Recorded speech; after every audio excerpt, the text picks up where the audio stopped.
ترستے نہیں. آج پورے ماں باپ ترستے,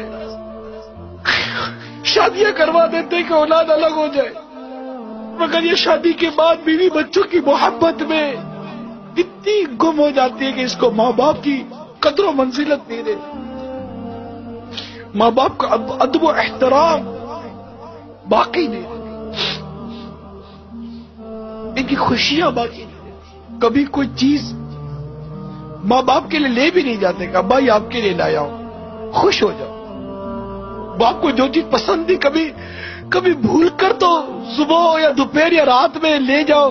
ابا پوچھے بیٹا کیسے ہے, کہ ابا جان یہ میں بازار سے نکلا تھا, میں نے دیکھا آپ کو بہت پسند ہے, میں آپ کے لیے لایا ہوں, اور آؤ دونوں مل کر بیٹھ کر کھاتے ہیں. کبھی ہوا ہے ایسا؟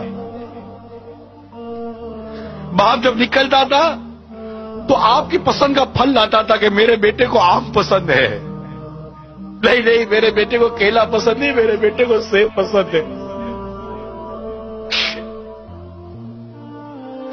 آج ماں باپ کے آگے ٹھنڈا کھانا رکھ دیتے ہو, اور ماں باپ اس دن کو یاد کرو جب بیٹا کہتا تھا امی آج کڑھائی کھانے کا جی چاہ رہا ہے. ماں کی طبیعت ٹھیک ہو یا نہ ہو, تم کو کڑھائی پکا کر کھلاتی تھی. ہوٹل تھی, وہ ماں کو باورچی نہیں تھی. نہیں امی یہ پسند نہیں ہے, میں نے آج انڈا کھانا ہے, اس کے لیے یہ انڈا بنایا ہے, میرے لیے وہ انڈا بنا کر دو. تمہیں دو قسم کے انڈے بنا کر تمہاری ماں کھلاتی تھی. آپ تو گھر کا سامان لاتے ہو تو بیوی بچوں کے لیے چھپا کر لاتے ہو کہ ماں باپ دیکھ نہ لے, کہ ماں باپ یہ سامان دیکھیں گے تو کہیں گے بیٹا کہاں سے لائے ہو.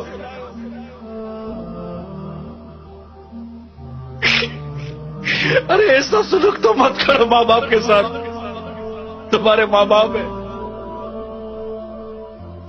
ان سے محبت کرنا سیکھو, ان سے پیار کرنا سیکھو.